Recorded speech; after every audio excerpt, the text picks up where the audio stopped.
I'm sorry. Weren't you just using the Wu-Tang school method against me? I've learned so many styles. Forgive me. The study of kung fu fighting is ongoing. Don't ever hope to master all of them. So be careful. Thank you for your advice.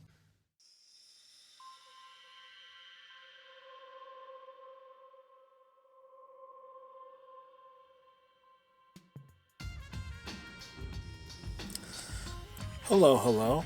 How's everyone doing? Hopefully, you all like that intro that I put in for this episode because, I've been taking feedback from the last episode and I had a lot of people send very positive feedback my way and give me some good, interesting ideas or help me vet my own ideas to see what I could do to sort of spruce up this show of mine here. And I'm very happy and glad that a lot of people liked what I had to say, because this is something that this is a project that I've had in mind for a very long time, probably since I was probably in college, maybe when I was 19 or so, because this isn't actually my first podcast gig. I'm not saying I'm a professional. I'm definitely an amateur. I have taken radio broadcasting classes and stuff like that, and I do kind of aspire to read. I did aspire to read at a time ad copy. Ad copy is you walk into a studio and they hand you advertisements that you have to read on the radio, and those are what show up on the radio. So it's if I don't know, you tune into, I don't know, what's a radio show around here? I get anything that comes to mind in your vicinity or locality, and you're listening to your favorite song, and all of a sudden you hear Nesquik, buy your favorite chocolate milk now, or something like that. That's what I did. I was the one who did those sort of advertisements, and I really loved them because they gave me they gave me the output to act, basically. And I actually used to do a lot of role playing when I was a kid online and stuff like that, through text chat on social media and stuff. So I do really like immersing myself, within a role or within a situation, either through voice or camera. And I do kind of like hearing myself talking. Anyone who's listening to this, who's going out of their way to hear me, run my mouth to myself, I really, really appreciate your attention. So thank you so much.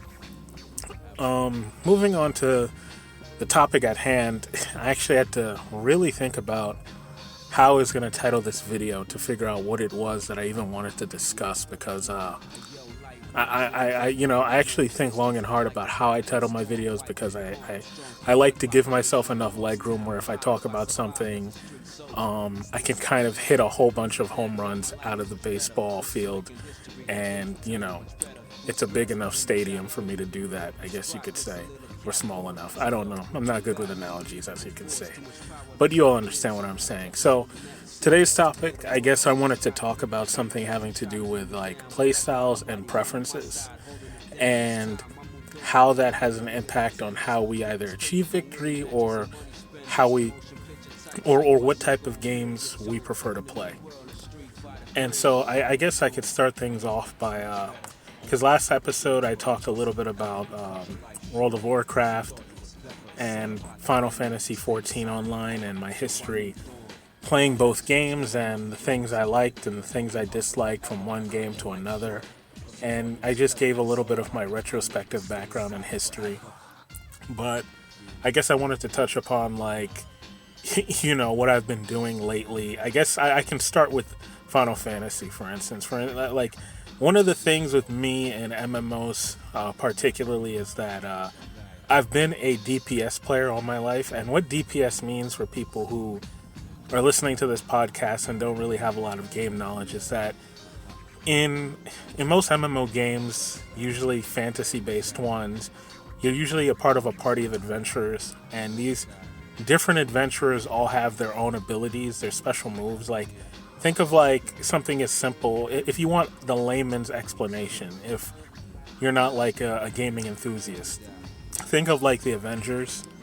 where, you know, you have Hulk, who's the very, very big guy, very big green guy, and his job is just to smash things, and he's the muscle.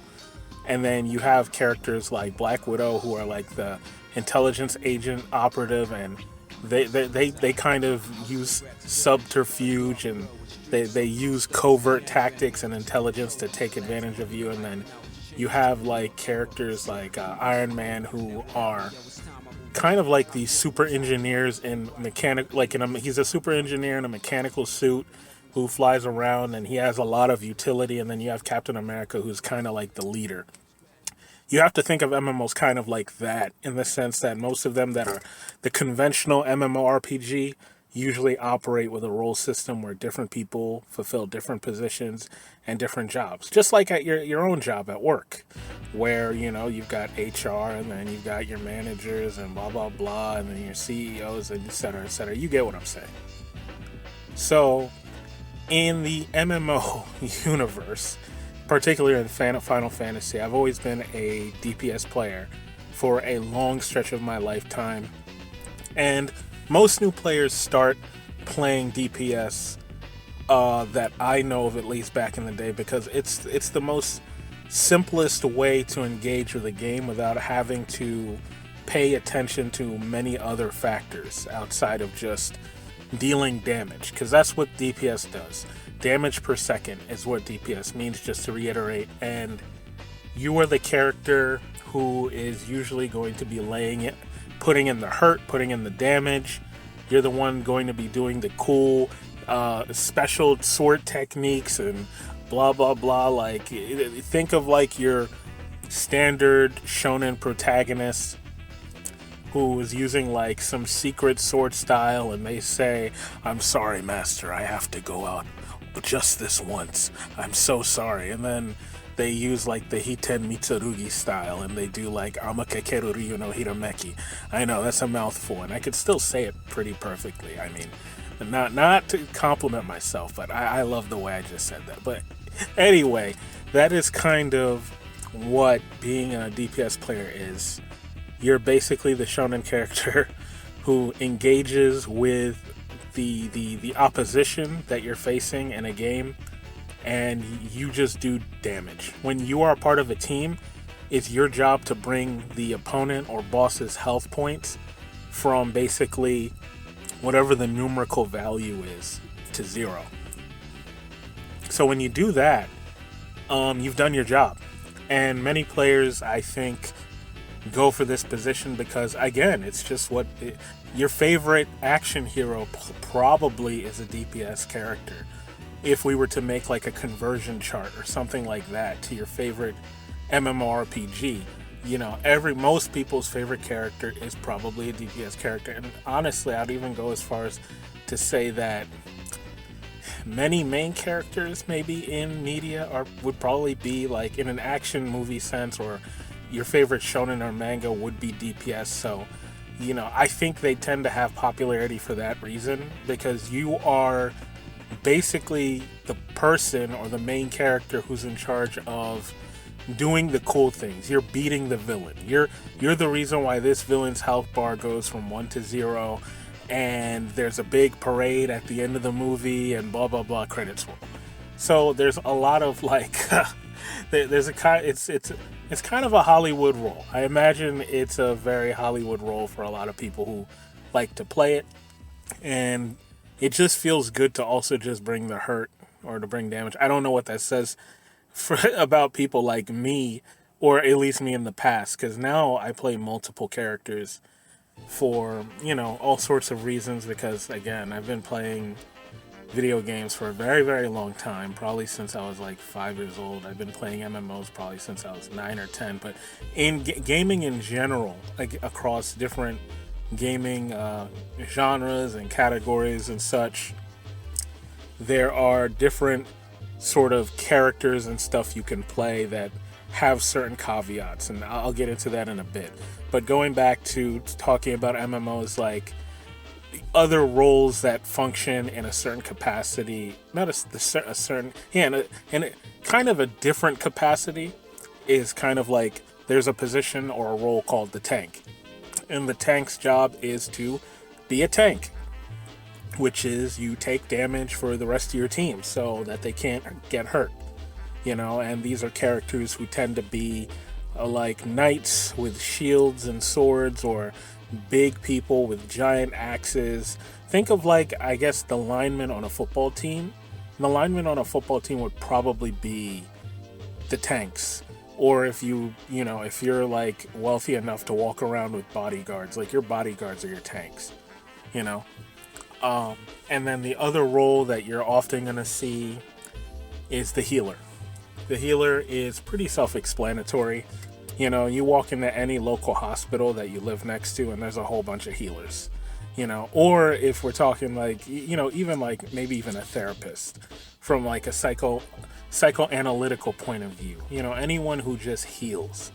So that's sort of the trifecta that exists in MMOs. And in other games, it also expands into, other departments. But I'll get to that in a second. So I think for me personally, like, DPS, like I said, is very popular just because of, I think, it's the most straightforward thing you can imagine, which is that you hit buttons, you mash buttons, and you bring someone's health points from 100 to 0, or whatever number it is. But, and you could claim that, well, tanks kind of have to do a similar thing, right? But the problem is that tanks actually have to worry about positioning, and they're usually in charge of the momentum of the group. The tank is really the one who's in the front, and back in my day, at least, when I used to play World of Warcraft, they were the leaders of the group. They were in charge. Because, again, they're in charge of momentum. The DPS can pretend all they want that they can run in front of the tank and deal enough damage before they die, but, yeah, that's not going to last you very long.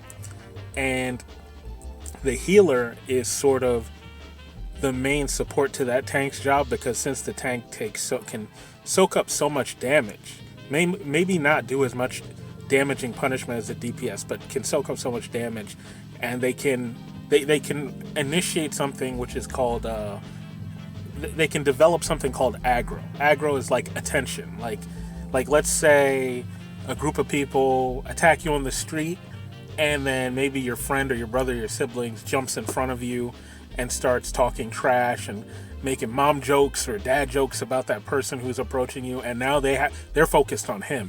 Your partner or your friend or your brother or your sister in that situation is your tank.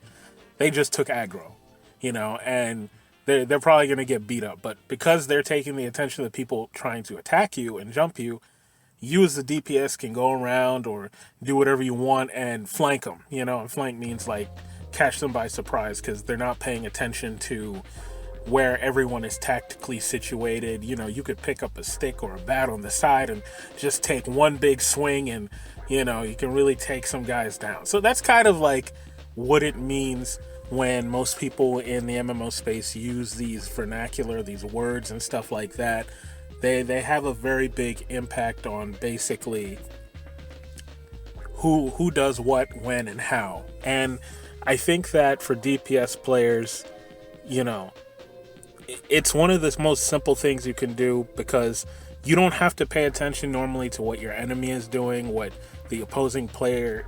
I mean, you do have to pay attention to that stuff if you're participating in something that's referred to as PvP, which is player versus player, which is just you versus another person like you, not the computer or the non-player characters or the game itself. You're playing against other people, because people kind of are more, they can react to you in a multitude of ways.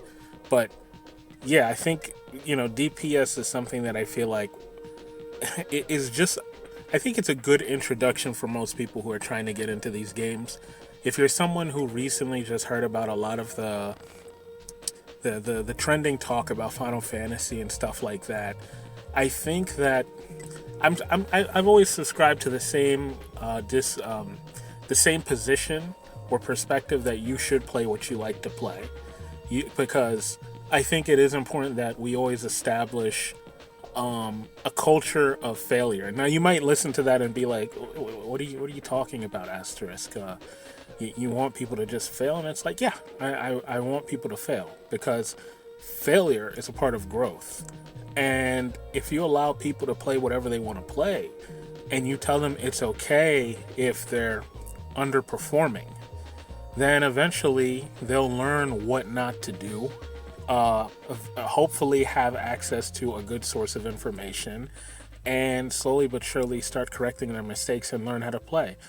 And so that's why, I think if you're someone who's heard a lot about the conversations and topics being talked about in not fighting games, in the MMO space with Final Fantasy and stuff like that, and you go online on the Final Fantasy 14 website and you're like, I don't know what a Final Fantasy is. I just want a good game, and I've never played an MMO, but I want to try it. I think that if you look at any of the tanks, the characters who take damage, you want to be the big person who's in front of the group who takes the responsibility of making sure your group is safe, secure, and you make sure their morale stays positive. And, someone tells you that, oh, it's going to be difficult, you have to pay attention. Just go for it. Just go for it, Again, I've said that Final Fantasy 14 is a great game. I think Final Fantasy 14 is one of the greatest games to get your start being an MMO player. I wish it was around before I started playing World of Warcraft, because at least I could have eased into a lot of my roles, and I could have had a lot of my stats and information explained to me, because I used to be a bit of a meathead gamer. I still am, where I never really paid attention to what all these numbers and stats say. Like, I treated every game I played like I was playing an action game, like Ninja Gaiden, or like a Shenmue, or Streets of Rage, where I just thought if I hit the right buttons and I dodge at the right time, I'm fine. And I think Final Fantasy 14 eases on that a bit. Like, you don't have to be so retentive about or focused on that sort of thing. You can sort of find the character you want and play it, and you just, your gear has an impact, but it's usually like, it's modest enough to where, like, you could probably take a lot of, like, your gear could be outdated for like a couple of levels at certain like intervals, and you'd still be able to hang with your friends. And so yeah, Final Fantasy 14 I think makes it very easy for anyone who sees a character and wants to play them to just pick up and play them. And you shouldn't be afraid if you're interested in playing a tank, you're interested in playing a healer. If you see it, you should play it. And I think that you should also consider, not being afraid to try new things, because sometimes it's very easy to get very attached to one thing you do and you don't do anything else, and you don't realize that you might like something else. I think one of the biggest things that's very important is you recognize that you can do anything. You can try anything you want to try. I'm not saying you're entitled to succeed at it, but I'm saying you have every right to try. And that goes for any class or character you want to play, whether it's in an MMO or a fighting game, etc. But I think that you also have to go in with some very realistic expectations. For instance, a lot of people see a character and they're like, this character is so cool, or they're so top tier, and they're just so, they're so meta and stuff like that. And I think it's very important to recognize that at the end of the day, if your character can win a match and you love that character, take them to the touchdown line, run with that character. But at the same time, don't cut yourself short. Always consider that even a character that people talk about as being weak might have some hidden potential that you didn't realize, or there's something about the way they play that might resonate with your approach to how you play a game. So I said I'd talk about fighting games, for instance. Fighting games oftentimes have different archetypes of characters. The most basic, well-renowned one is something called a Shoto, which is short for Shotokan, which is Shotokan Karate. And a character who uses much of this style is a character named Ryu from Street Fighter. And everyone knows Ryu. He's one of the most popular fighting games characters of all time. And the great thing about Ryu is he's designed to be a very kind of jack of all trades character. Him being a Shoto is just a name dubbed for the type of character he is. But I think, in my perspective, he's just a balanced character. You know, I would, if I had, you know, a lot of people say Shoto because when they say that term, they're defining that character based on his archetype of how he played and how he established a certain standard of how he approached his game plan. And so there are multiple fighting games that have released after Street Fighter 2 did, or Street Fighter 1 did back, you know, decades ago, where his character archetype is shown across other games. So you have like Jago from Killer Instinct, and, you know, I can't think of any others off the top of my head, but you could have there's so many characters that you can think of that flow from Ryu. Like, if you put him on a family tree, every fighting game character you know probably flows from Ryu. So he's called a Shoto because of anyone who is kind of, you could say, similar to him. So that's the idea. But he is a balanced character who's supposed to be a pick up and play character. And so when taking into consideration that, you know, this is a character that is going to be an introduction character for a lot of people, and they're going to be a little bit more accessible. Now, when we're talking about, you know, accessibility, there's some people who they take the position from a competitive standpoint, and they go, well, this character's easy, so your wins aren't valid and they don't count. It's like, no, their wins are just as valid as yours, because at the end of the day, you know, no one's telling you who to pick. You know, it's just that this character serves the purpose of operating this way, and they operate this way in this game, and in this game with this character, this is the character that such and such player likes to play. It's just that simple. And not all games are the same. All games, you know, definitely have their own sort of like emphasis on different play styles and such like that. Like, one of the other categories in fighting games is Rushdown, which is kind of a character that you could say is kind of like Ken. Ken basically is a Rushdown character. Ken is Ryu's counterpart. He's Ryu's the Japanese karateka, and Ken is the American karateka.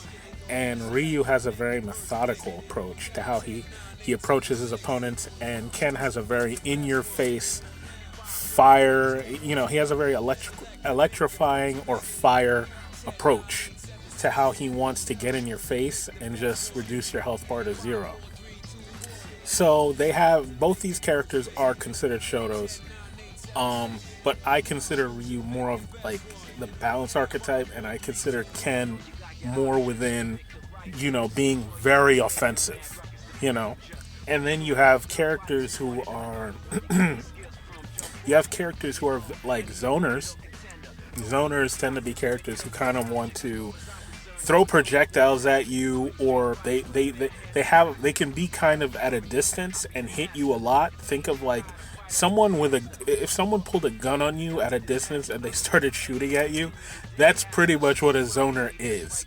And a very good example of this is basically any character with a gun in an Injustice title. And everybody who hears that now is probably laughing because they know that that's the truth. I'm looking at you, Deadshot and Deathstroke from Injustice 1 and 2. I don't know if they stayed that way. I only played mostly Injustice 1, and I heard stuff about 2, but that's the idea. And so when you have all like these three kind of archetype, you know, when you have these sort of three basic archetypes, there are several others and more. These are different play styles, and people have different preferences, and they all have different varying difficulties in which you can approach them and play, and they all achieve different results in different ways, and it really just comes down to what do you like and prefer. Now, you know, again, I've had situations where I see a character who I really like and I want to be good with, but the demand that character has for me in order to execute at my best is very difficult to achieve. And, I have to ask myself, is it worth the time? Am I really in this? Am I really committed? Do I really want to see results? Does this character move at a pace that makes me feel comfortable? When I win, do I feel very satisfied by what I've achieved and how I played the match? And that has a very big impact on my character selection. Sometimes I'll even go as far as to say, and I think this is very important, that if you're having trouble finding a character that properly works for you, I think you should take a piece of paper and write down all the things that when you play, like I want you to play several matches with a character, and I then want you to write down all the things you hated having to deal with fighting that character's worst matchup. Because I think that if you can take a character at its worst, you can accept it a lot at its best.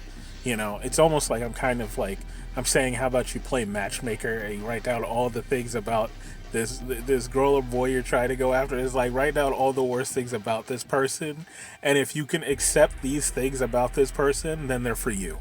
Because everyone is going to have flaws, period. Unless you want to go the top tier route. But I just don't feel like you have to be a certain type of person to feel just simply fulfilled by winning, if you're just simply concerned with the grind. But that's kind of what's demanded of someone who is a competitor with a sponsor. You have to make those big decisions. And I'm not going to sit here and lie and say that certain characters or certain roles or play styles or whatever in the games you play don't have different strengths, and they don't excel in certain things, and they don't exist on a certain top level or echelon of the hierarchy. But I do think that we do play games for fun. And in playing games for fun, I think that, to truly love your character is to take them to the ends of the earth. And, work them until you can't work them no more. And see what you can pump out.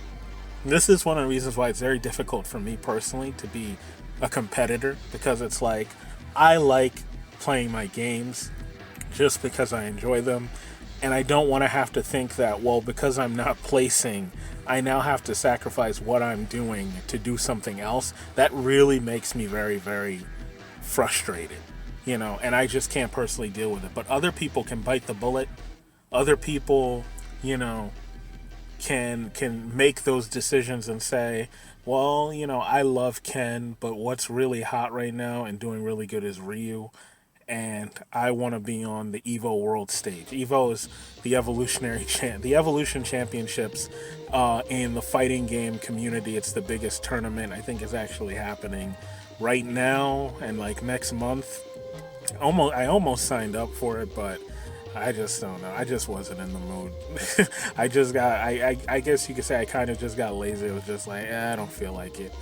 So maybe next year. I really do want to go to one of those events. But I do think that when talking about what you want to play and what you prefer to play, you should always have fun and find fulfillment and satisfaction in what you want to do. And even if what you want to do is very, very hard, you should not cut yourself short.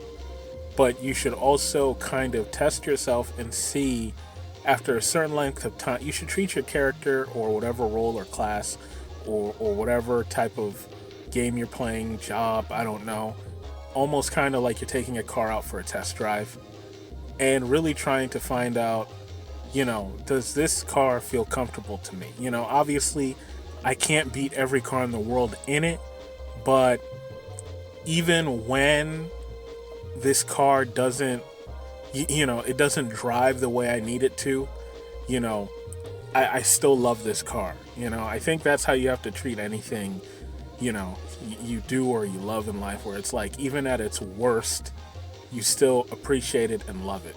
I've kind of always said that, like, life isn't really about, life isn't really about what you want to buy. It's about whether or not the price tag makes it worth it to purchase.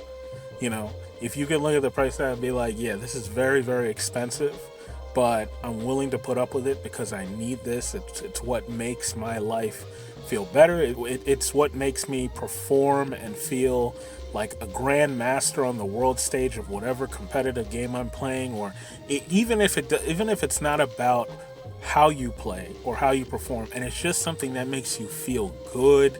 It makes you, you feel like you're styling on someone on stage, or make the character you pick makes you feel attractive.